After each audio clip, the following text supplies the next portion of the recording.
Fucking finally. There we go. Did it work? I think so. I feel so useless just sitting here witnessing your pain. I'm sorry. I'm refreshing Twitch just to see. Got some lotion.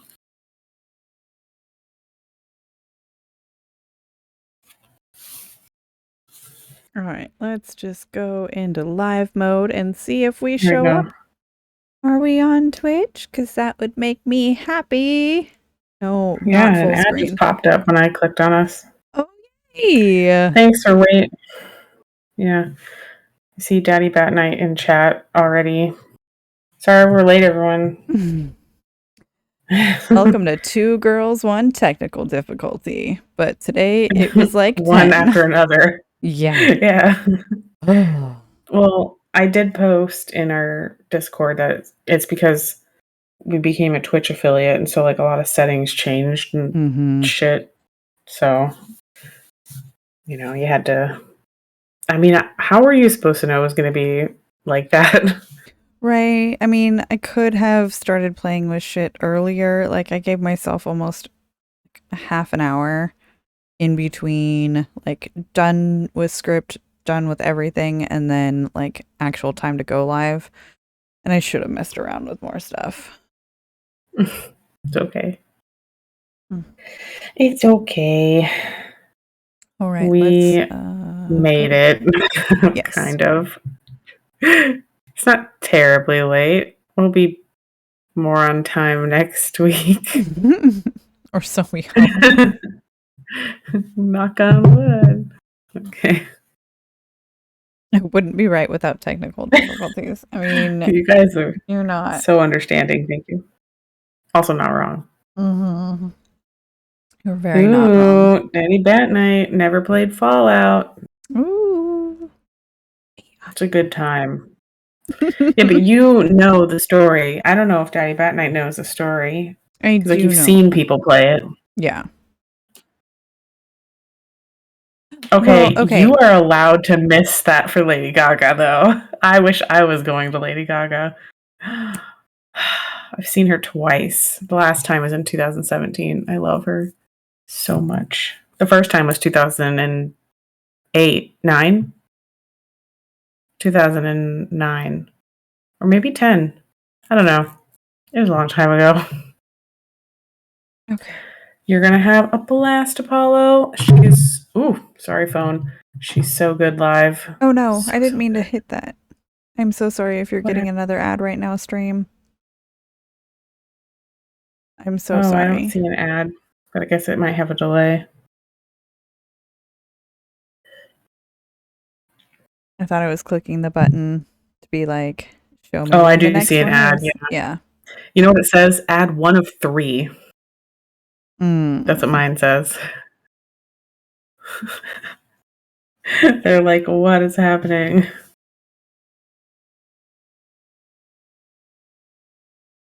We could actually do ads for a mid-break, though.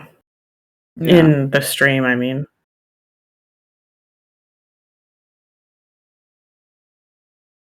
Yeah. Okay.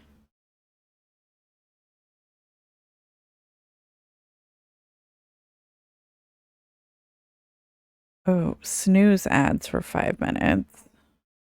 Add a 30-second ad break. That is one that I was looking for.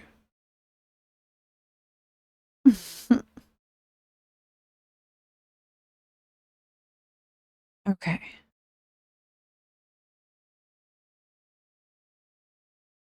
Yeah, doing this on Twitch dashboard instead of my normal is definitely going to be interesting. Okay. I will figure out my own stream shit when we are not live and doing a podcast. Are we ready to start this? Motherfucker, quit. What happened? Nothing. We're good. We're golden. Okay. We Gucci, baby. We Gucci.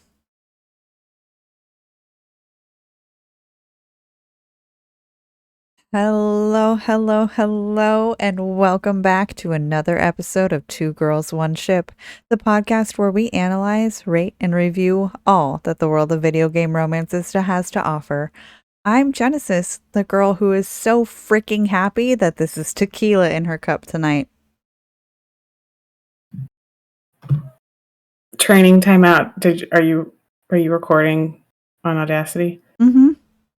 Oh, okay, good. I just remembered to start. So I was like, oh shit, maybe she didn't press record either. Nope, Okay, we're just good. kidding, everyone. Okay.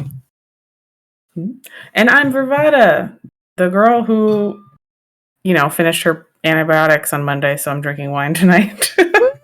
Yay! Need it after the week I've had. Ugh. Yeah. Same. This should be whiskey. It's tequila. Mas No, tequila. mine should be whiskey. Okay. Oh, and if you are new here, welcome to the beautiful chaos. But you should know that our podcast centers on characters and romance analysis and doesn't shy away from exploring the fun of fucking.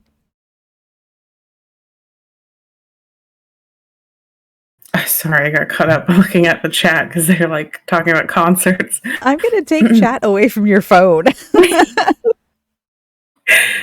Or from the deep emotional connections built between two characters using specific in-game dialogue. So, if you want to stay spoiler-free, then this is not the podcast for you. So, here's your fucking spoiler alert. Keyless Salai. And thanks for the spoiler alert, N7. And just like with all of our previous episodes, we'll assume you have some background knowledge on the game and character in question, but we'll be providing context for those of you who may be unfamiliar. Also, we will be discussing childhood trauma and related struggles. So here's your content warning. So, let's set the scene. The year is 2287, but the world ended on October 23rd, 2077, when the bombs fell. Some people were lucky and survived the nuclear blasts and ensuing radiation by living in vaults created by the company Vault Tech. The sole survivor, or the character you play as through Fallout 4, is one such person. They found refuge in Vault 111 with their spouse and child, or at least they thought they did. The Vault Tech took the unique opportunity presented by the apocalypse to run some truly unethical and, in some cases, downright criminal experiments. Seeing as everyone from the pre-war times are pretty much dead, that data is mostly useless. It makes you wonder why they bothered at all. Honestly. Vault 111, though, is actually pretty safe for a Vault Tech vault. Everyone was cryogenically frozen, except for a few minutes when some unnamed assailant shoots your spouse in the cryo tank across from you and steals your baby. Welcome to the wasteland, stranger. It's basically the Wild West with radiation. Hopefully you've played a Fallout game or two, because they truly are some amazing games. In Fallout 4, like in other Fallout games, you can eventually get a companion to follow you around. Me, I'm a traditional dog meat kind of girl, but in Fallout 4, there's some human companions and some not so human. You can travel with. You can only romance the humans, though. Well, romance is a strong word, but these two girls have decided we will rate and analyze all that the world of video game romance has to offer, and that includes the Lover's Embrace perk. As we said, the companions in this game that you can romance are more like friends with benefits, but they are great characters and worth discussing. So, while we don't really have any actual gameplay footage to go off of, we can still talk about what a relationship with the character given, what a relationship would be like with a character given, and what kind of sex you might hope to have. And like we said last week with Triss and Shawnee and the 19, we needed those foundation characters in order to build upon and make the games that we have today. Yeah. So they're not as in-depth as we normally like to go, but we do our best, and there's still lots of good stuff to talk about. We'll once again be discussing 2 romance options in one episode, as these are kind of a stretch to be considered romances. So get ready to wander the wastes with the subjects of today's episode: Cait the Brawler and the Brotherhood of Steel's own Paladin Danse from Fallout 4. We'll go ladies first and start with Cait. Now, I don't mean to sound ungrateful, but your kindness is starting to make me wonder if there's anything I learned in the combat zone. It was that nobody does things for other people without expecting something in return. Cait's story is a tragic one, unfortunately. Her parents were abusive, and she was sold into slavery. Eventually, she murdered her own parents for revenge, and then ended up addicted to Psycho, a common drug in the wasteland that is aptly named for the effects on the user. She spent the last few years as a cage fighter to fund her addiction, and her character arc can be summed up as, "Let me fix you." No matter if you romance her or just befriend her, Cait is a project. And while you can help her overcome her chem addiction, she will always be a fighter at heart. She is definitely not the white picket fence, 2.5 kids and a golden retriever kind of lady. By the time you meet Cait, she's been fighting in the arena at the combat zone for 3 years. During this time, she had a love interest named Stratton, but he was abusive, just like everyone else who claimed to love her so far in life, which has led Cait to build some intense walls around herself for protection. She does not trust anyone. As you heard in the clip we just played of her, she also has an Irish accent, or rather, an accent that's stereotypically Irish. She's also a redhead, just to really nail the trope home of the fiery red-headed Irish brawler. Oh yeah, she's also an alcoholic. Just putting this out there. Stereotypes are not good for anyone, but especially problematic ones like these. And also, why does she have an accent? Who knows? The only plausible explanation is that transatlantic travel is still somehow possible in 2287. In order to get Cait as a companion, you must visit the combat zone in the theater district of downtown Boston. You need to first clear the area of raiders before you can talk to Cait and convince her to follow you around and carry all your crafting junk. Fallout 4 has an approval system, and in order to gain Cait's approval, all you need to do is be violent and chug alcohol. And if you take off all of your clothes and run around naked, she loves that. What she absolutely hates is people using other people. It's also all she's known, though. Her parents abused her, and once she turned 18, they immediately sold her off. Tommy, at the combat zone, liked to refer to her as Little Bird, because she was caged and wanted freedom. But in between these were her 5 years in slavery. I was with those slavers for 5 years. Roughest 5 of me goddamn life. The things they made me do. The way they used me for their amusement. It sickens me to me stomach even thinking about it. But I bided me time and learned to use their own methods against them. Stealing a few caps out of a sleeping man's pocket is a piece of cake. As long as you don't get greedy. I don't even want to imagine what kind of hell she was forced to live through. The wasteland is not for the faint of heart, and it's also not easy to survive. Cait earned enough caps to buy her own freedom after 5 years, and this is when she goes and murders her parents in a fit of revenge. Was it the best choice overall? Probably not. It might have felt good in the moment, but in the moment immediately afterwards? We don't usually play clips this close together, but I think it's important you hear it from Cait. You did what you had to do. Did I? When I closed me eyes, All I can see is their faces twisted with fear.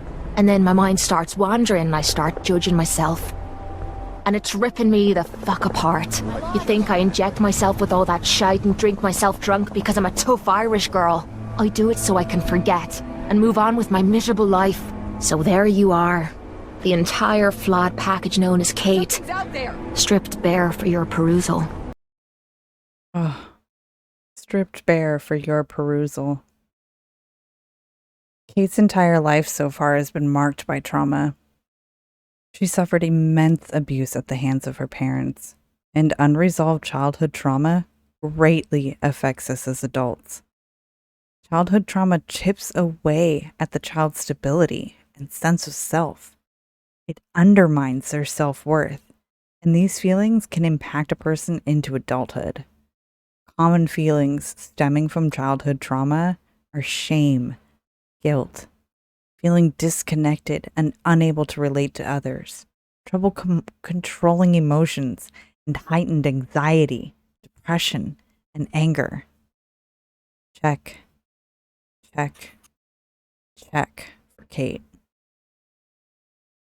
To make things worse, a child who experiences trauma from the hands of a caretaker or parent can develop an attachment disorder. This means that the way they connect with others is not healthy and not appropriate, such as a dismissive avoidant attachment style. When caretakers ignore or reject a child's needs, when that child becomes an adult, they may become extra independent in order to protect themselves from being rejected again. Or fearful avoidant attachment. When a child is exposed to abuse and neglect as an adult, they are distrustful and have a difficult time sharing emotions. And this sounds a lot like how Cait has gone through life so far. Cait is at a crossroads in her life, thanks to you letting her come along on your adventure and not rot in the combat zone. She uses chems and alcohol to try and cope with what must be crushing guilt and shame, coupled with anxiety and depression. But these chems and alcohol are only making things worse. She's basically on the fast track to dying when you meet her. Despite her obvious signs of self-harm, she was undefeated for over 100 fights when you pick up her contract and take her from the fighting pit. If you befriend her enough and she opens up to you, amazed that there is a person in her life that genuinely cares for her, you'll get her loyalty quest. It's called Benign Intervention, and it will take you to Vault 95 to find a cure for her addictions. This is necessary to romance her. So, you'll make your way to the vault, which was used as a social experiment on addiction recovery, so it has the means to help Cait overcome her own addiction. You'll have to fight your way through as usual, as the gunners have taken over the vault as a base of operations. When you finally get to the part of the vault that holds the cure, Cait suddenly gets worried that it won't help her. Why would it? Nothing ever has. The answer to the problems is sitting in that room. But I don't know if I should go through with it. If you don't go in there, you could die. I know. But what if this psycho's the only thing keeping me together? What if this opens me eyes and I don't like what I see? There were reasons I dulled the pain, things I didn't want to face, things I was trying to forget. I'd rather be spitting blood than reliving the past. Of course, you'll need to cure her of her addiction if you want her to grow to be her best self. The process doesn't look pretty. She's strapped to a chair, and from the sounds she was making, it sucked to experience.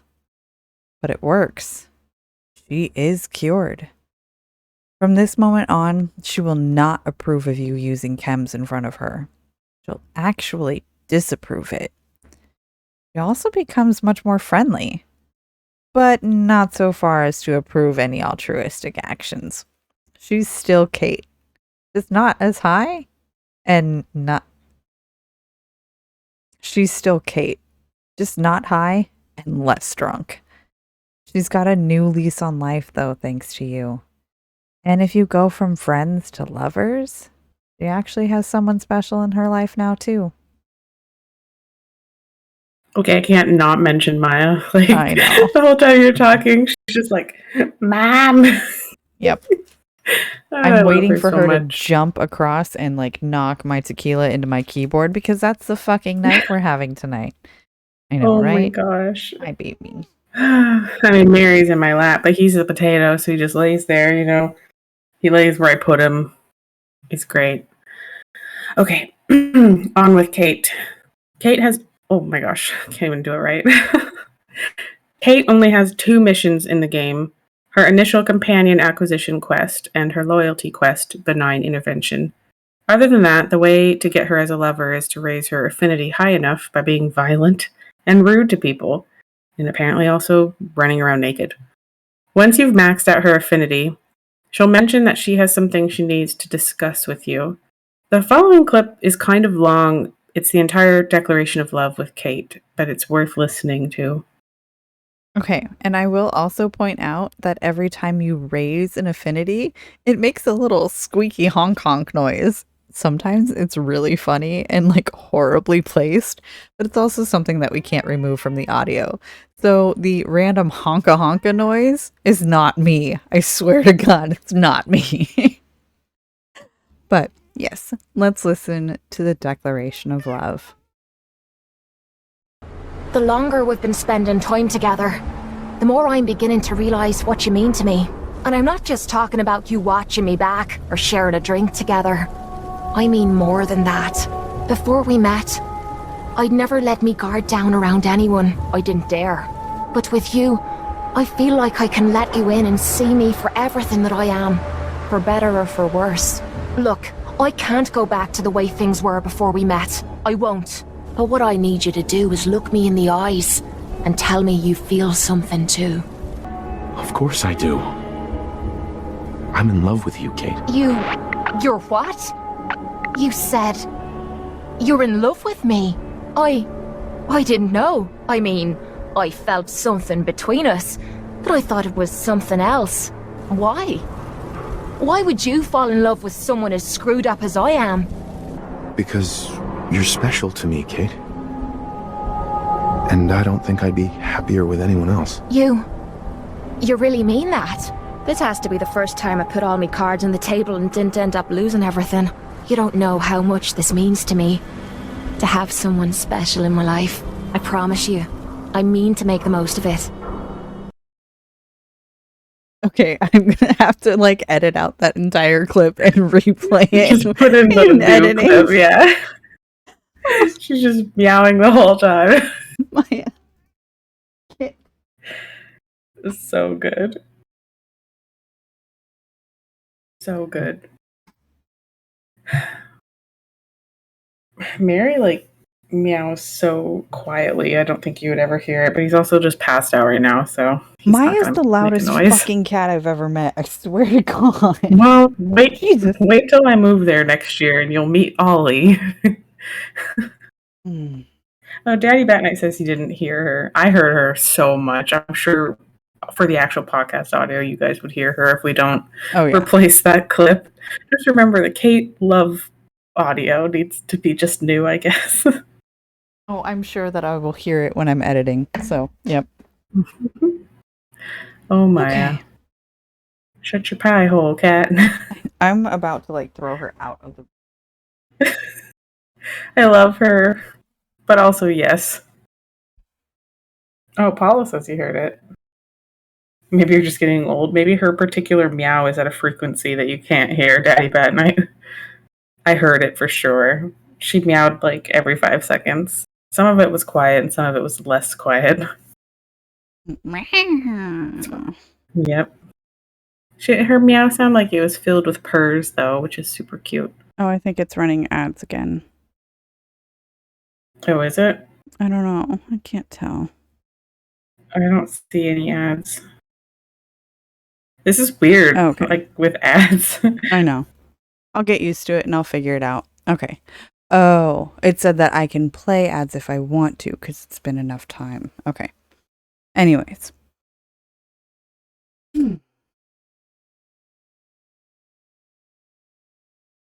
So, what am I supposed to do with this? the scene fades to black before any action happens on screen. Well, I figured it could go one of two ways. I troll AO3 for some really good fanfic and read that, or I focus on sexual compatibility and make some educated inferences on what their relationship would be like in the long term. So I decided it was probably best to go with my own imagination and put my sexual psychology classes to work. I think that a long-term relationship between the sole survivor and Cait would be difficult if she is living and staying sober for the survivor. If she continues down the path of sobriety and wants to do it for herself, then I think they can really make it go for it. It seems like they really do develop feelings for each other, and there are some really sweet moments when you wake up next to Cait. Sometimes she'll say, "Rise and shine, love," and others she will say, "Oh, I might have pulled a muscle last night." Misleads me to how their sex life would be. I'm having some pretty naughty thoughts about you right now. So I'd say we're doing pretty damn good. If I had to make a guess on sexual compatibility between two consenting adult humans, yeah, I think they can make it work. There are no complications between these two that I can pick at, or glaring things that would make it hard for them to have a fun time. Yeah, I think they're okay in that department. As far as the romance goes, we don't have too much of a difference between romanced Cait and a befriended Cait. The dialogue we just played, not the naughty one, the one before it, is pretty much the only difference. If you choose a different dialogue option and stay friends, she'll say something else. I think it's sweet that you can help Cait get clean and give her a new purpose to her life. But it's important to note that this is depressing, around 40 to 60% of adults will relapse at some point in their life. Of addicts, I'm sorry. Although perhaps Cait will be clean forever thanks to the unique way she got clean in the first place. I love that the sole survivor has been the first positive influence in Cait's life, but that's a lot of pressure, and Cait could end up replacing her addiction to chems with codependency. I'm not sure what a long-term relationship with Cait would look like, but given how violent the wasteland is, I'm not sure if that's a real concern for them. One major positive with Cait is she does not live for anything other than the present, and that's exactly how she's been able to survive for so long. Cait's also very flirty, so a sole survivor in a relationship with her should expect her to suggest threesomes with some of their companions and even go so far as to consider going ghoul for Hancock. Same Cait, same, honestly. Yeah, kinda, yeah. Yeah. And that about wraps it up for Cait. But we're not done yet. Let's take a quick mid-break, talk about some fun facts, hear from our sponsors, and thank our patrons. And now I can actually run a 60-second ad. And we can take an actual mid-break.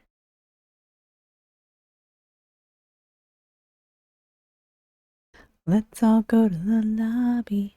Let's all go to the lobby. It should start running an ad soon. Because I like money. Okay, let me scroll back in chat. Oh, I see Cloudy joined in. Daddy Bat Night and Apollo Vervada. Bat v Apollo.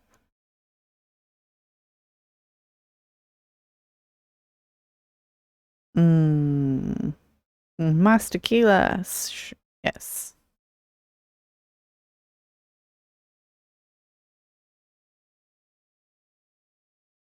Okay, I don't know how long it's gonna take for this ad to actually fucking run, but it says that it's trying to run. Apollo, thank you for the sub. Hi, Cloudy. I know you love Fallout.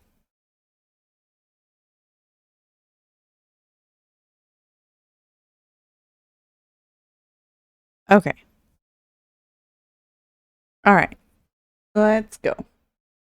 If the ad plays while we're reading the fun facts, I apologize, but you can just listen to the actual podcast episode. All right. Fun facts. You might recognize Paladin Dance's voice if you played the original Resident Evil game. Peter Jessup, the voice actor for Paladin Danse, also voiced Albert Wesker. He also voiced the Reaper Sovereign in Mass Effect. Katie Townsend is doing her best impression of an Irish accent in Fallout 4 for Cait. She's actually Scottish, and she uses her real accent for Suvi in Mass Effect Andromeda. And not to mention, the female voice actor of the sole survivor is none other than Courtney Taylor, who voices Jack. So it's a big Fallout effect family. I'm so glad you added that in because I forgot to. For Courtney Taylor. Because, yeah, the second I heard her voice after I had replayed Mass Effect 2, I was like, it's Jack! Oh my gosh. Oh, yeah. Okay. There's like one now, line here I am. Sorry. Go ahead. I was like, there's one line specifically, like, I will fucking destroy you. And it is so, like, who's talking? Is it Jack or is it the survivor? Because it's exactly the same. She has such a good voice. Mm-hmm. Okay. Away from voices now, I guess. But here's me to talk about Irish stuff as your local Celtic lady from America. Because, you know, that's how it works. The name Cait is an Irish name meaning pure. So it's definitely ironic because the Cait we know is the complete opposite of pure. But the mother of me is saddened by that because we're all born pure. She was made this way by forces outside of her control. So I'm glad that she gets a redemption story with the sole survivor. I will say in Ireland they would say Kathleen instead of Caitlin. That's how you pronounce that because the word Cait, C-A-I-T, also in Irish means cats. It's pronounced cut. Nice. Oh. And that was your Gaelic lesson. Keep it Cait. Mm-hmm. And now it's time to thank the patrons. Shanko, Apollo, Toasty, Win, Luke, and Stone Mystios. And our newest patron who just signed up 15 minutes prior to the show, Daddy Bat Night, we thank you. Thank you to all of you so much for showing your support. We really do appreciate it. And for some pretty big news that the live stream has noticed tonight, these two girls have... What? I have a question about how the ads work because the ad started finally. Is it gonna like pause us? Yeah, while we're talking. Yeah. Oh, sorry. No, it doesn't pause us. We still talk, and then like so subscribers to the channel basically pay to not get ads, and they are hearing us. So Apollo right now can hear us talking normally, while the other people. Right, because you subscribe to Apollo, so you don't get an ad break. Yeah. Okay, I'm sorry. I don't know how this works either. I know. It was kind of like I was like, oh no, they're not going to hear the... It was like in the middle of a sentence. It just randomly... Not at all when you pressed for it to go. Right, because I pressed it like while. 5 minutes ago. Yeah, I know. Yeah. So... Okay, no, I'm sorry. I just was like, oh no, they're not going to hear their thanks. Oh, well, only... So Apollo... and Bat Knight are the only ones here right now that I can tell. Oh, that's true. But yeah, okay. So yes, but thank you to the patrons of Shanko, Apollo, Toasty, Win, Luke, Stone Mystios, and our newest patron who signed up just 15 minutes prior to the show tonight, Daddy Bat Knight. We thank you. I think I'll probably keep the first version of that in. But yeah, just to explain to Twitch right now, The people who subscribe to the channel will not get any ads throughout the show. The people who are logging in and just watching, they will get occasional ads throughout the show. And I'm trying to make it so that way it's timed the correct way. We want a couple of ads to play before the show actually starts. So while we have our girls are going live soon screen and like the music is playing in the background and things like that, then that's when I will have our pre-show ads playing. Then I'm trying to make it so that way when we hit our mid-break ads will play either on the Twitch stream or on Spotify or wherever you're listening to the podcast. And then we, depending on like timing and things like that, there should be one after the end of the show before we go anywhere else. So yeah, that is how Twitch works. And they made it so that way it's a 50-50 split between Twitch and the content creator. So for us, it kind of does make a big difference in order to have these ads. And I know that they can be annoying, and I'm really trying to keep it at like 30 seconds, so that way it's not like a major disruption. But if y'all hate it, just let me know and I can see if I can adjust things down. But tonight is also me testing it and playing with it because we just got affiliate status yesterday. So, yeah.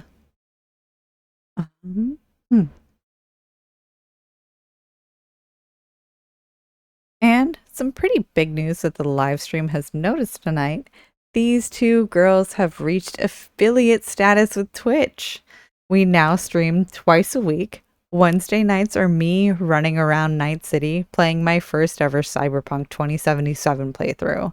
And Friday nights are the live recording of the episodes. Both are at 7:30 Pacific Standard Time. So come give us a follow or a sub if you can. That would be super cool. And now let's get into Paladin Danse. I've seen other soldiers come and go. Some were brave, some were honest. Hell, some were even downright heroic. But I'd never considered any of them to be a good friend. A friend like Cutler was. Until now. Danse is a paladin in the Brotherhood of Steel. The ones that wear the big, epic power armor. He's a man of principle and utmost discipline, and that is very uncommon in the Commonwealth. He is also stubbornly loyal to the Brotherhood, and his beliefs align closely with theirs, which means that bad luck for any ghouls, synths, and super mutants who you may have befriended in your travels.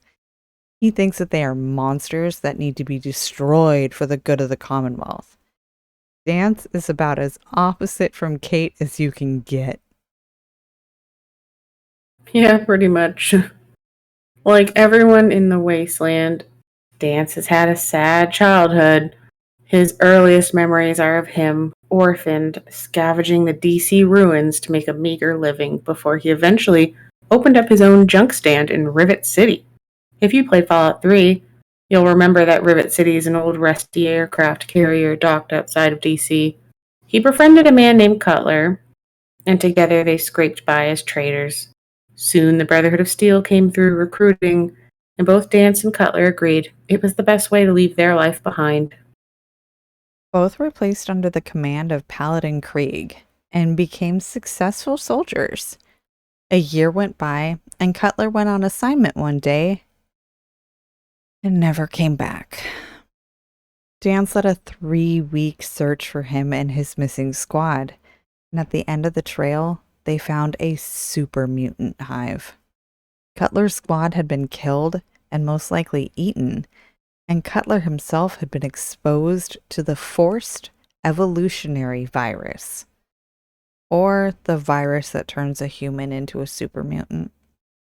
Danse was saddened, but ultimately his beliefs won out, and he killed Cutler, leaving him with an intense hatred of all non-humans.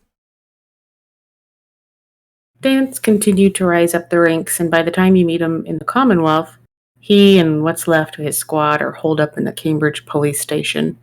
He offers you a quest to retrieve a mystical item from a nearby dungeon. Oh, wait.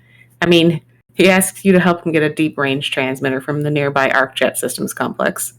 The Institute has overrun the complex, so you get to show off your moves, and they impress Danse enough that he asks if you want to join the Brotherhood as an initiate. Like that. Good job. We should probably tell you, in case you don't know, or it's been a while since you've played Fallout 4, but the Institute is basically a mysterious and highly technologically advanced organization that is known for stealing people and replacing them with androids, called synths, as in synthetic humans. Like a really advanced version of fairies and changeling babies.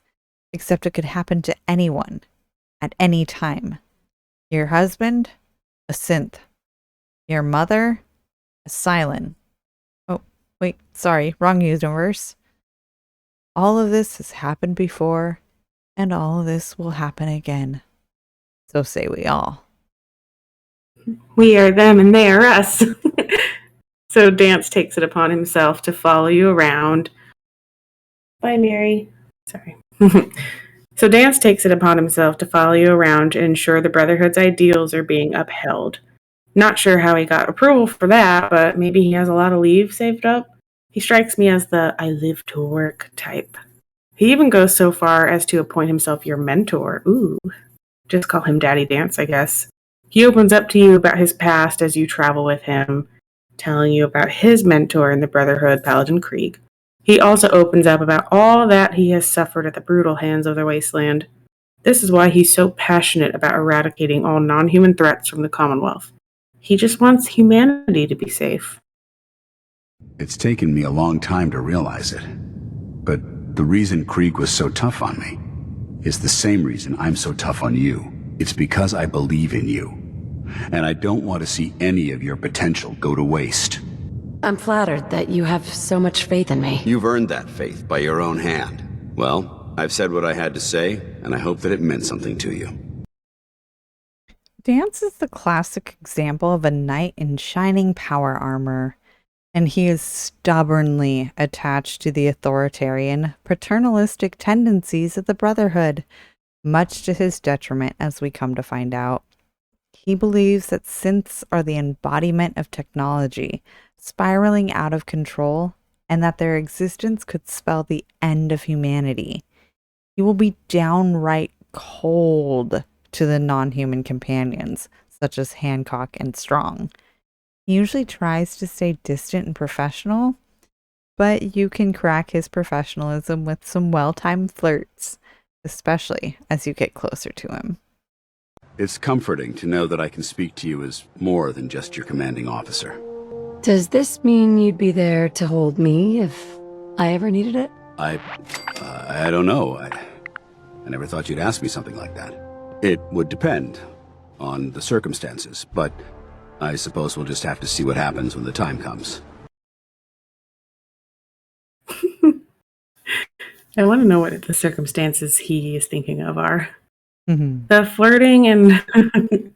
flirting and romance progression isn't very fleshed out, even compared to Cait. Almost all of his missions revolve around the Brotherhood's deal with him as just an accompanying companion, with the exception of the last one. As the main story progresses, you as the sole survivor will be able to hack into the Institute's mainframe. After this, you can choose to share a copy of the data you stole with the Brotherhood. Oh, and what's this? Paladin Danse is actually a missing synth? Designation M797? This to me is the same level of schadenfreude I feel when I find out yet another fundamentalist evangelical pastor is actually like a Josh Duggar type scenario. Methinks the lady doth protest too much. This is some epic karma. Ugh. So Danse goes AWOL because of course he is overwhelmed by this. Elder Maxon, the leader of the Brotherhood in the Commonwealth, orders you to track Danse down and execute him like the dirty synth he is. there a larger lesson here about compassion and overcoming perceived differences to see our overwhelming similarities? Nope. Let's just kill him. Danse, like the good little soldier he is, will calmly accept his fate if you choose to execute him.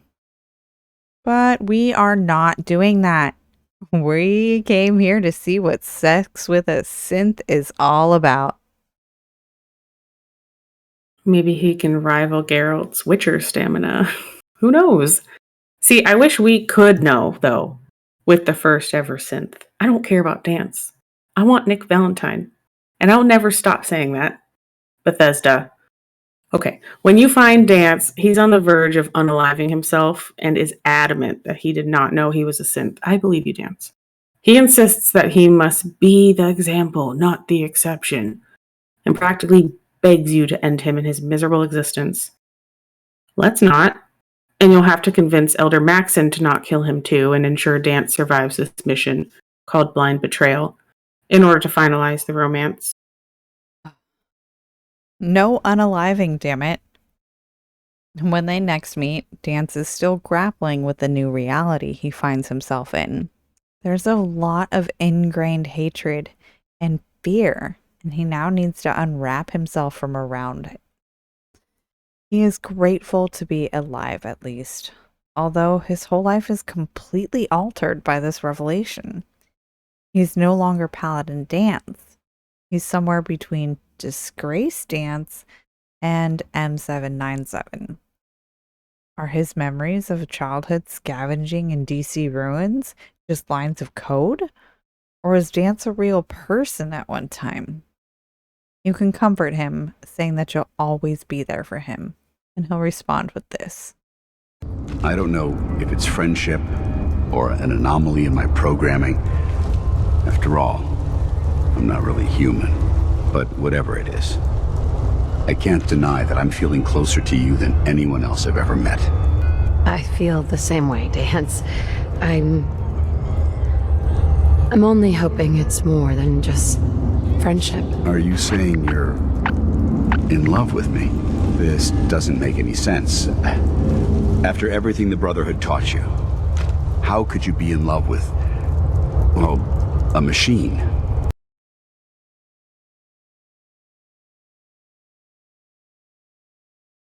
V. It's my turn. Sorry, I was like not unmuting fast enough. I'm just sitting here like, hurry up, Discord. Okay. I guess you're in love. Like with all Fallout 4 romances, there's the earning the affinity, then choosing some flirt options, and then a final dialogue scene where you choose the one flirt option to rule them all, and that determines whether you're besties or you're lovers. I like to call it the declaration of love dialogue. After this, if he is your companion and you sleep in a bed, this is the same with Cait as well, any of your romance companions. You'll awake with a temporary lover's embrace perk. And he'll say something like, ad Victorium. Yeah, super romantic. I giggle thinking of when exactly he'd say this. Ad Victorium is Latin for to victory. So I'm over here dying.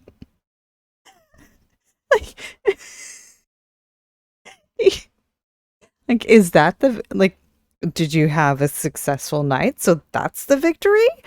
Or, you know, I was like, that's the conquest in the bed. So onwards, men, to victory. And I don't know. Okay.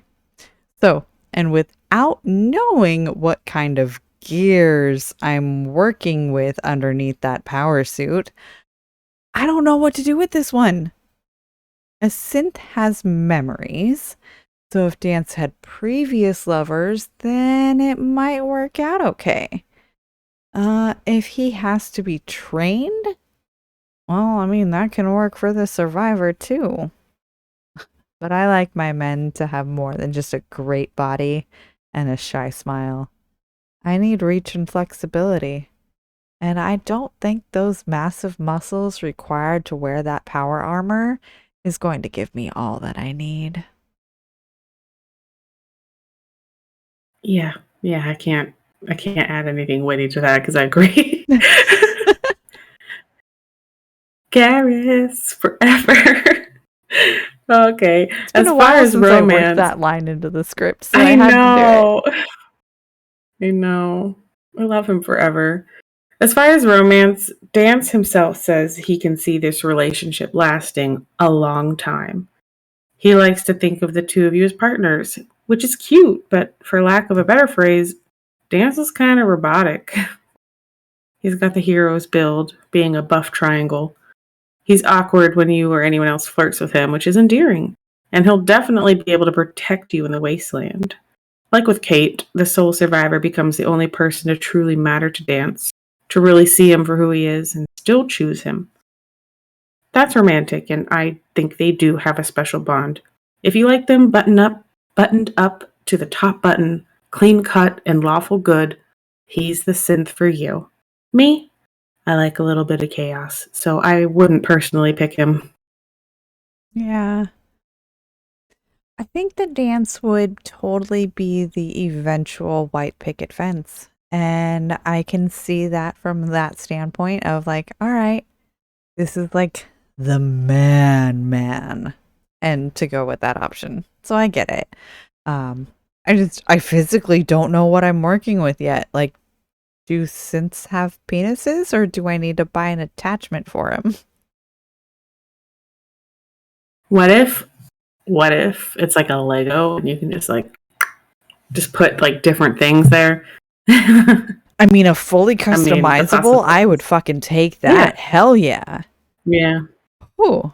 We don't know what he looks like outside of his suit, really. Yeah. I mean, maybe if you mod him and stuff, but in the game, he wakes up in his power armor. Yeah, now I need to find a Where are you sexy getting all dance these mod. What? Yeah. Where are you always getting these power cells, though? That's my question. His power armor. Recycling. They're like so hard to find. I don't know. Yeah. Can you charge them somewhere? Does the Brotherhood still have like power cell chargers? I mean, I don't know. you would think that they would have to. What about him? How do you charge him? I mean, I could think of a What couple is his ways to fuel rev an source? engine. I go. Okay. Lego boyfriend.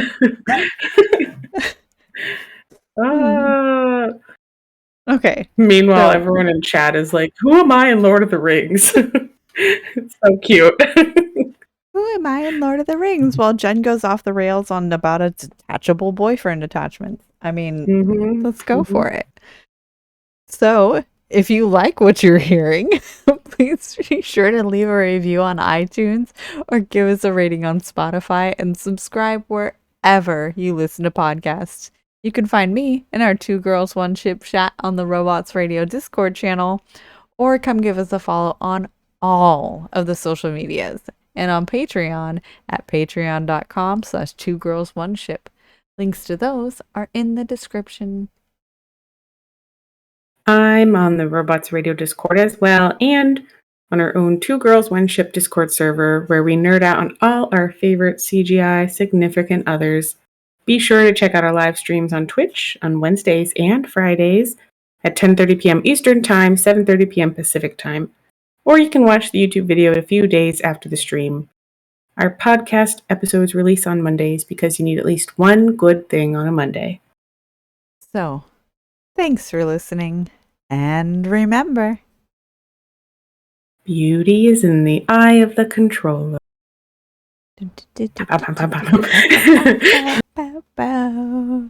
Okay, so I need to be. This was short. It was short. Sorry, everyone. Just because Fallout. Yeah. There's like nothing to talk about. Dance's freaking romance video on YouTube, because I wasn't going to start a game 20 just to romance fucking him. minutes. No, thank you. 20 fucking minutes. No, the one I found was 13 minutes. Oh, really? Like, yeah. Oh, no, the Cait one was like 20. Was like 34. Yeah, Cait was or like something 22. like that. Cait's was longer. Yeah. Maybe it was 20-something. I don't even know. They were shorter than the Witcher ones. Mm-hmm. And I was like, damn, there's nothing in The Witcher. But it's fine. I mean, like, it's as you said, the foundation. I mean, Fallout 4 is a lot more recent of a game than The Witcher is. But I like honestly can't historically, think Fallout's not been a romance game, you know? I mean, Bethesda's not a romance studio. So, Yeah. like, maybe with Starfield, it will improve. I don't know. so. There's a lot of good formulas out there that they can follow. So, I don't see what the excuse is. Right. I don't know. And especially like Bethesda Maybe it's romance. a fan base. Yeah. Well, I no, don't care so what they technically want. it's not Bethesda's first crack at romance. It is their first crack of like actually having more than one interaction, because Skyrim had like marriage contracts and things in it. And then I think Oblivion did too. Like you could have like one or two different wives in Oblivion. It's been way too long since I've played it. So it's not their first crack at it, but I think it's their most recent one. You're right. Oh, I wanted to say, because you... Sorry, what? Go ahead. No, what I were was you just gonna saying in the say? beginning when I said you could only romance humans, you gave me a face, and I feel like because they consider Hancock a human just because he became a ghoul, you can't romance like a super mutant, is why. I don't really know. That's what the developer said. They're like, you can only romance humans. But I feel like there's a pretty good argument there that Hancock isn't human anymore, because super mutants were once human too. So I don't really know. But that's what they said. Maybe they don't even know their own. Yeah. I don't know. The Well, title hold of the on. article But was what? like, you Wait. can't have sex with a dog. And I'm like, gross. Okay, yeah, no, I don't need a romance fucking dog meat. Who needs to No. be told that? Who needs to be told that? Okay, problems. But are Cloudy's synths? too young for Oblivion? I think maybe that's what they were talking about, is you can't romance synths. And also some But of you your fucking companions. can. Danse is a synth and you can romance him. Yeah, that's fair. That's fair right there. You know what? Why can't we romance Nick Valentine then? If you can romance Danse, why can't I have Nick? Nick is way more human than Danse ever was. Oh wait, hold on. Who's that one? The robot. The Cloudy talked about her in one of the DLCs. Like something 98 or something like that. I can't XR 98 or something like Cloudy, that. I can't who's remember. your secret lover?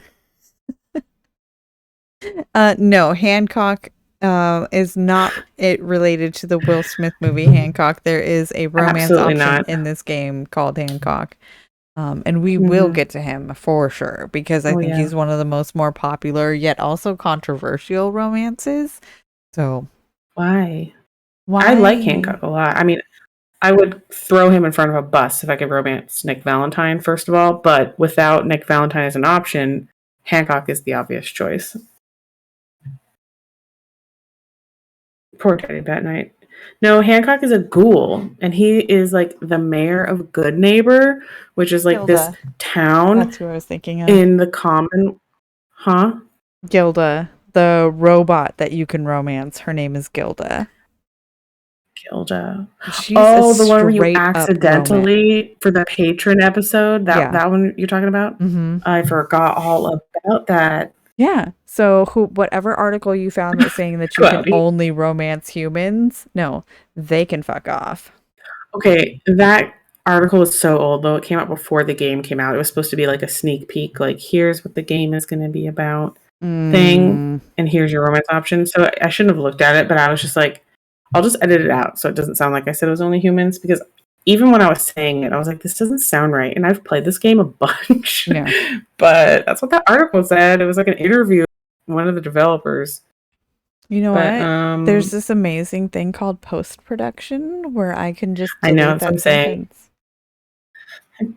I opened the door back up for like 30 freaking seconds and she's already back in here yelling at me. Oh my god. Meanwhile, Mary's like on the floor at my feet because my legs fell asleep and I started moving too much for him, and he wants to be still like a rock. I could pick him up and he's just gonna be like loose. Ragdoll cat. He's not a ragdoll, but he's just fat. So I still need to play The Last of Us. I have Fallout 4 purchased, like it's on my PC. I just haven't played it yet. Mainly because I got distracted by Cyberpunk, and then I got distracted by creating Dragon Age and Mass Effect and my friends in Sims 4. I saw this article today for this PC game where you get to be like Baba Yaga's apprentice, and you just get to decorate your witch cottage and like go around curses for some people and potions for others, and like you can get a bunch of cats in your cottage. And I want that game so bad, but I don't have a gaming PC anymore. I don't remember what it was called. What game is it? I will play it and stream it vicariously for you. Please, please, please, please. Hold on. I sent it to my sister earlier. Okay. The article. Let me open it. It's called, oh, I don't know how to say it. It's Reka or Reka, Reka. Okay. It's called the Witchcrafting and Cottage Building Game Reka by German studio Emberstorm Entertainment. Okay. It's not, the release isn't announced yet. Oh. PC only, I think. Okay. Well, it's not out yet. Sorry. When it comes out. When it comes out, yeah. If it's like a Steam game or anything like that, I can totally do it. Hell yeah. I think it's Steam because, yeah, it's on the Steam. The person who wrote the article said that it's on their Steam wish list. Cute. So yeah, it's going to be already on Steam. the wish list. Then it should be releasing soon. Hell yeah. Oh, so I got this water bottle so cool. forever ago. I've bought like 4 of this exact water bottle, for various people and whatnot. But I got a new sticker for it, and it is perfection. And let's see if I can make it actually show up. I almost so fuck you and thanks for asking. It's one of my favorite Jack lines, and I'm so happy that I got a sticker for it because it is so emotions. Oh my god, I meant to do this in episode, so I might edit this portion back in. Good thing that I'm still recording. Look at Maya. I know, she's just chilling behind you.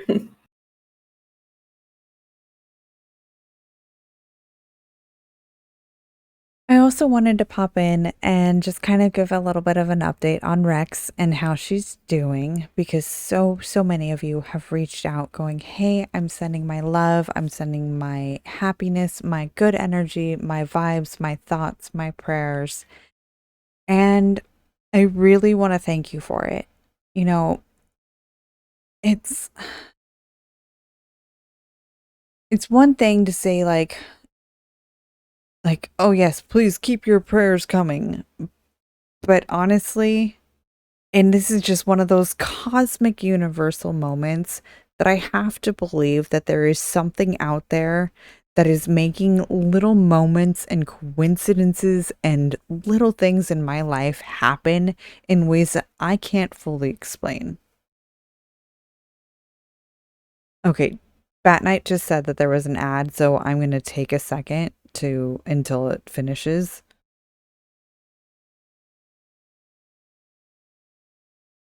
Yeah, did it just automatically go? It does, and because it's been 30 minutes since the last ad, and it's supposed to run like every 30 minutes, so that way it was supposed to be pre-show, mid-break, end of show. Oh.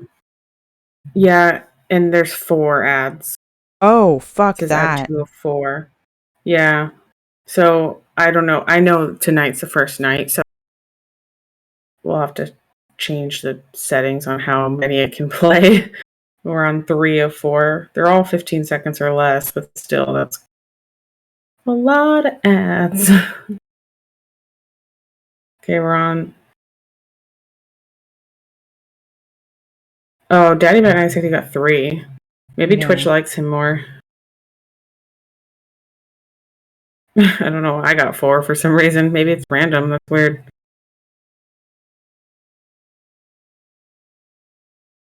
Well, it's back for me now. And Daddy Bat Knight says it's back for him too.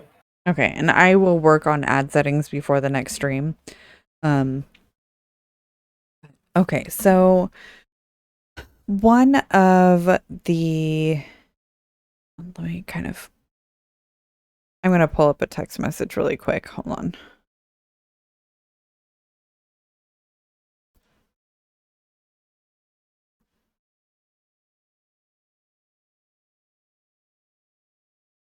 Okay.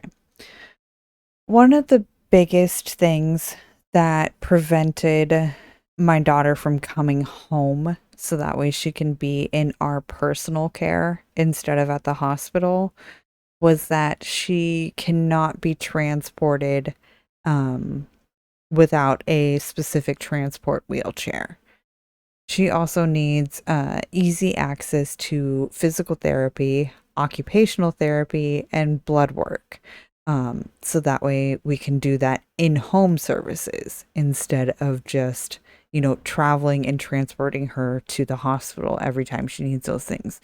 For stretcher transport, it costs approximately $800 one way in order to do that because it takes medical knowledge in order to do that. And unfortunately, anything that's not considered a medical emergency is not covered by my insurance. Now, what we can do is transport her by wheelchair. And with wheelchair access, that means that we can use fucking Uber. We can use Lyft. We can use our local transportation network because we have an amazing transportation system here in Portland that allows us to do that. It's $2.50 one way to get wherever we need to, straight from our house to wherever we need to go to. And so there is a hospital in Washington that donated the chair. I'm gonna cry, and it's because it's really amazing what this guy did for us. He took apart 3 separate wheelchairs in order to piecemeal together a chair that allows her to travel. So we have a chair that now we can transport her in and get her to her doctor's appointments in order to see her primary care instead of having to travel for 16 miles, which now her hospital is only 1.5 miles to 2 miles away. But one of the biggest things, and that I feel like this is the way that the universe or God or cosmic energy, whatever you want to call it, all the good that I know is being put out there is coming back at us. So just yesterday, we found out that a company well established in Vancouver, Washington, just 20 minutes away from us here down in Portland, has branched out to include the town that I live in. They take my insurance and they do physical therapy, occupational therapy, and blood work in home for pediatric kids. So they just started last week working in my town. And they said that they would love to take Rex on as a patient. So everything that we needed in order for her to come home fell into place like that. We got the chair. We got the doctors that she needs. And everything just worked out. So keep sending the love. Keep sending the energy, the vibes, the thoughts, the prayers. It's working, guys. I'm so glad. I mean, this is the first time I'm hearing this too. So that's really cool. I'm thankful that you live in an area that, because I currently live in an area with a lot less, and I don't have anything like that going on, but 2 years ago when I broke my arm and had a breastfeeding infant, my husband, being in the military, was unable to take leave. I tried to get some kind of home health care to come help me during the day while and they just didn't have that. And it's just, you know what I mean? I'm just so thankful that you live somewhere that has those things available to you, especially even if it just happened last week. I'm so glad that exists and it should exist everywhere. Yeah. It should be a right to have healthcare. It should not cost you $800 to move your daughter, Yeah. at all. That should not be a thing. So, but I am happy that it's working out so far, and it will keep working out. Yep. Yep. All right. I think that's where we're going to end it tonight. So, thanks for sticking around, guys. All right. Very much appreciated. Love you all. Thank you for the support, the love, the prayers, the thoughts, the vibes, the energy, the little messages like, hey, thinking of you. No need to, no need to respond to this message. Just wanting to let you know that I was thinking about you today. Those ones are the ones that are kind of getting me through it. Because the no pressure part of it, I'm like, oh, okay, this person is asking me how she's doing, what's going on. And I feel like I need to type out the entire thing, and then I get overwhelmed and then I don't respond to anything. But hey, no pressure. It's just thinking about you. That's what's really helping out. Yeah. All right, guys. I'm glad you said that. Because I was talking about you to my therapist. Sorry. Just because I was like, I don't know how to help and I don't bother. And she was like, don't try to mind read. Just ask her what she needs, So I'm glad I didn't have to ask you because I'm really bad at that. Something I'm working on, hence therapy.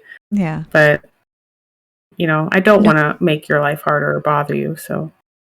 Okay. And on a totally personal level, asking me what I need is not what I need, because the one thing that I need is the one thing that people can't give to me right now. So exactly. It's asking what I need. I need people to quit asking me what I need, because there's nothing I need right now, but yeah. See, therapist mind reading sometimes is necessary. It's context. Yeah. But also, I don't know.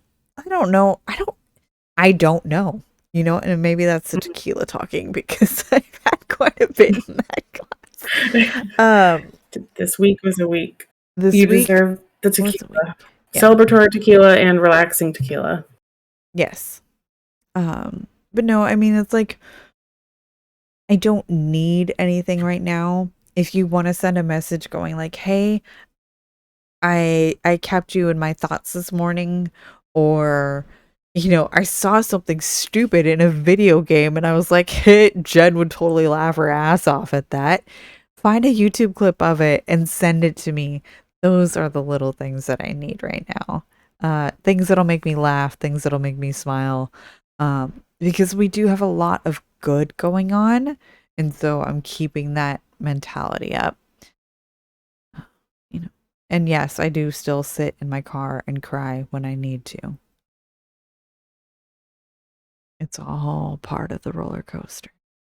I'd be worried if you didn't cry sometimes, And I'm glad that you have help come into your house, because I know how crazy it could be to feel alone, It must be so reassuring to have people who know what they're doing, coming to your house and helping. Yeah, not only do I have the biggest support system, my mom is fucking amazing. And she's like, so where can I go to take classes in order to become her registered nurse and her caregiver and everything like that? Because I'm ready to go. Let's go.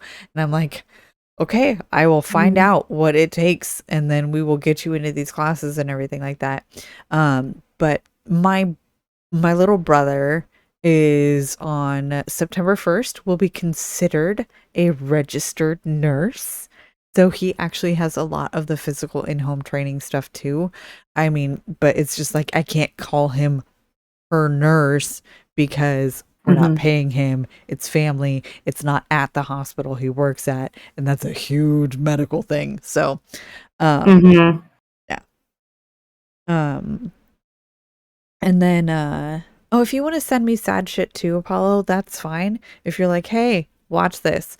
If you make me fucking cry, then I fucking cry. And maybe that's what I need in that moment is an external trigger in order to make that happen. I'm good with that. I'm also good with cats and dogs and memes and funny TikToks. And I mean, y'all know how to reach me. I'm everywhere on the internet. Yeah. Truth. And Cloudy, and I don't know like how my mental status would be right now if I didn't have Cloudy and N7 and Win and Yuri all right here and being able to just kind of hold me when I need to cry. And of course, it's like my family too. I have my husband, my mom, my brother, my sisters, my stepdad and all that stuff too. But no. Well, when I'm there for like a day and a half in October, we will karaoke or whatever you want to do. I haven't told anybody yet that that's happening. No, we haven't. Well, it's a secret trip. Yeah. Yeah. Yeah. Oh, in Georgia. Daddy Bat Night says he's in Georgia. We will announce it. I think we have to announce it we'll start announcing it soon, right? We have to work on that. Yes. So, anyway. Yeah. It's fine. It's fine. Yeah, we'll get there.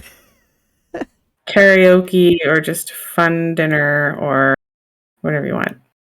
Oh my God, we will totally go to karaoke.